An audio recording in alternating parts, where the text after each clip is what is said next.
کچھ دنوں بعد سہیلا ہمارے گھر آئی تو اس نے بتایا کہ منا جیل سے چھوٹ کر آ گیا ہے، اس کے کسی دوست نے ضمانت دے دی تھی۔ اس نے یہ بھی بتایا کہ وہ بہت اچھا انسان ہے، اسی وجہ سے اسے مننے سے ہمدردی ہو گئی ہے، کیونکہ ناحق دشمنوں نے اس کو جھوٹے کیس میں پھنسا کر جیل کرائی۔ یہ ہمدردی پھر دوستی میں تبدیل ہو گئی۔ وہ مننے سے باتیں کرتی، مجھے آ کر بتاتی کہ مختار میری بہت عزت کرتا ہے اور بے حد خیال رکھتا ہے، یوں لگتا ہے جیسے وہ میرا اپنا ہو۔ جب اس کے منہ سے یہ الفاظ سنے میرا ماتھا ٹھنک گیا اور میں خوفزدہ ہو گئی کہ ایسے شخص سے سہیلا بے وقوف نے کیوں دوستی کر لی ہے جو ایک سے زیادہ بار جیل جا چکا ہے اور اب بھی ضمانت پر رہا ہے۔ خیر یہ سلسلہ چلتا رہا۔ خالہ میمونہ اور عذرا اگر گھر نہ ہوتی، کسی رشتہ دار کے ہاں یا بازار وغیرہ جاتی، تب سہیلا کی بن آتی، وہ لپک کر ان کے گھر جا گھستی جہاں منا ہوتا اور وہ ہوتی۔ خدا جانے وہ اس وقت کو کس انداز میں گزارتے تھے، لیکن بہرحال برے کاموں کا انجام برا ہی ہوتا ہے۔ مننے کا کیس چل رہا تھا، فیصلہ اس کے خلاف آ گیا تو ضمانت منسوخ ہو گئی اور وہ سزا بھگتنے جیل چلا گیا۔ ادھر سہیلا پر بدنصیبی نے وار کر دیا۔ مننے سے محبت کے کھیل نے اس کو بدنامی کے آخری کنارے تک پہنچا دیا۔ جب وہ بری حالت میں چکرا کر گرنے پڑنے لگی تو پھوپھی کا دل بیٹھ گیا۔ وہ سمجھ گئیں کہ لڑکی سے نادانی میں کوئی سنگین غلطی سرزد ہو چکی ہے۔ وہ محلے کی دائی کو بلا لائیں کہ دیکھوں تو اس کو یہ کیوں اور کس لیے ہو رہا ہے۔ دائی نے آنکھوں کے پپوٹے پلٹ کر دیکھے اور بولی، تم کو مبارک ہو، پہلے پھوپھی تھی اب نانی بن جاؤ گی۔ دائی تو طنز کے تیر برسا کر چلتی بنی، مگر بوڑھی پھوپھی کے پیروں تلے سے زمین نکل گئی۔ جیتی تھی نہ مرتی تھی۔ سمجھ میں نہ آتا تھا کہ بھائی کو کس طرح بتائے کہ گھر کی چاردیواری کے اندر قیامت آنے والی ہے۔ لاکھ چھپاؤ ایسے معاملات مگر چھپتے نہیں۔ بھائی کو بتانا ہی پڑا۔ وہ تھر تھر کانپنے لگا۔ وہ بڑی مشکل سے غربت میں سفید پوشی کا بھرم رکھے ہوئے تھا۔ بیٹی کے کالے کرتوتوں سے ایسی کالک مل جائے گی وہ سوچ بھی نہ سکتا تھا۔ معاشرے میں غریب آدمی کی بھلا کیا اوقات ہوتی ہے، وہ تو معمولی غلطی پر بھی سولی پر لٹکا دیا جاتا ہے۔ یہ تو پھر ایک جان لیوا حقیقت تھی۔ بھائی کو روتے پا کر بہن بھی بہت روئی۔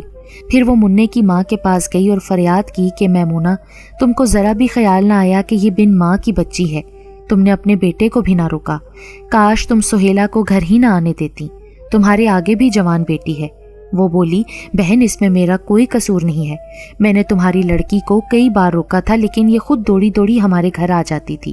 میں بن ماں کی بچی جان کر اس سے پیار سے بات کرتی تھی کہ اس کی ماں نہیں ہے، مجھے کیا خبر یہ کیا گل کھلانے والی ہے۔ رہی مننے کی بات، وہ تو بچپن سے میرے کہنے میں نہیں ہے۔ جب سے اس کا باپ مرا وہ ایسا خودسر ہوا کہ کسی کو اس نے پٹھے پر ہاتھ رکھنے نہ دیا۔ وہ میری کب سنتا ہے؟ اگر سنتا تو کیوں بار بار جیل جاتا؟ اس کا کہنا بھی درست تھا، بڑھاپا تو ویسے ہی جوانی سے خوف کھاتا ہے۔ یہ دونوں ہی نوجوان تھے اور بے لگام تھے۔ اس نے اتنی مدد ضرور کی کہ سہیلا کی پھوپھی کو ایک واقف کار نرس کے پاس دی گئی اور 5,000 روپے نرس کے ہاتھ پر رکھے۔ پہلے تو اس نے نخرے دکھائے، پھر ساتھ چلنے کو تیار ہو گئی، مگر وہ نرس بالکل اناڑی تھی۔ اس نے گھر آ کر سہیلا کو انجیکشن وغیرہ لگائے تو لڑکی کی حالت غیر ہو گئی۔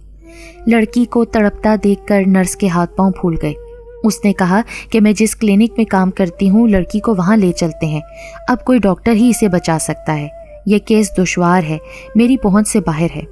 تینوں نے ٹیکسی لی، سہیلا کو اس میں ڈال کر کلینک لے جا رہی تھیں کہ راستے میں ٹریفک جام ہونے کی وجہ سے ٹیکسی ٹریفک میں کافی دیر تک پھنسی رہی۔ اتنے میں ٹریفک پولیس کے 2 اہلکار ٹیکسی والے کے پاس آ گئے۔ انہوں نے اس سے گاڑی کے کاغذات دیکھنے کو مانگے۔ مطلوبہ کاغذات ڈرائیور کے پاس نہ تھے، تب انہوں نے حکم دیا کہ ٹیکسی کو ایک طرف روک لو۔ وقت ہاتھوں سے نکلا جا رہا تھا۔ آگے نرس بیٹھی تھی، پچھلی نشست پر پھوپھی تھی، ان کی گود میں سہیلا لیٹی ہوئی تھی۔ عورتوں کے چہرے پر ہوائیاں اڑ رہی تھیں۔ پولیس والے نے ان کی پریشانی کو بھانپ کر ان سے بھی سوالات شروع کر دیے۔ وہ کسی سوال کا صحیح طریقے سے جواب نہ دے سکیں اور الٹے سیدھے جواب دیے، جس پر اہلکاروں نے مشکوک ہو کر کہا کہ لڑکی کو کیا ہوا ہے اور تم اس کو کون سے کلینک لے جا رہی ہو؟ انہوں نے لڑکی کی نبض پر ہاتھ رکھا، مخاطب ہونا چاہا لیکن کوئی جواب نہ آیا، نہ ہی کوئی کرا سنائی دی۔ بغور جانچا تو انہیں لگا لڑکی مر چکی ہے، تبھی وہ ٹیکسی کو لے کر پولیس اسٹیشن لے آئے۔ جب رسوائی مقدر میں لکھی ہو تو کوئی کسی کو نہیں بچا سکتا۔ نرس کی زبانی پولیس کو ساری کہانی پتہ چل گئی۔ عورتوں کو حوالات میں ڈال کر لڑکی کے باپ کو بلایا گیا۔ بیچارے چاچا صفدر ہانپتے کانپتے پہنچے اور سہیلہ کی بمشکل تدفین کی۔ پوسٹ مارٹم رپورٹ سے یہ بات ثابت ہو گئی تھی کہ لڑکی کس وجہ سے موت کے منہ میں گئی ہے۔ اصل مجرم پہلے ہی جیل میں موجود تھا۔ نرس اور پھوپھی کے ساتھ چاچا صفدر کو بھی جیل بھگتنی پڑ گئی، حالانکہ ان بیچارے کے فرشتوں کو بھی خبر نہ تھی کہ بدنصیب سہیلہ ان کی غیر موجودگی میں کہاں جاتی ہے۔ قصور پھوپھی کا تھا یا خالہ میمونہ کا تھا، قصور منّے کا تھا یا خود سہیلہ کا تھا؟ یہ سوال آج تک سوال ہی ہے، لیکن کسی کا تو قصور تھا، ان کا جنہوں نے غفلت سے کام لیا، یا پھر نادان جوانی کو قصوروار ٹھہرایا جائے جس کی وجہ سے سہیلہ اپنے جذبات پر قابو نہ رکھ سکی اور موت کی وادی میں اتر گئی۔ آج بھی معاشرے میں ایسے واقعات ہوتے رہتے ہیں۔ اخبارات میں ایسی خبریں پڑھ کر بدن میں سنسنی سی دوڑ جاتی ہے۔ اللہ سے دعا ہے کہ وہ لڑکیوں کو ہوش کے ناخن دے اور بزرگوں کو وہ سوجھ بوجھ عطا کرے جس سے کام لے کر وہ غفلت برتنے کی بجائے اپنے بچوں کی عزت اور عصمت کی حفاظت کر سکیں۔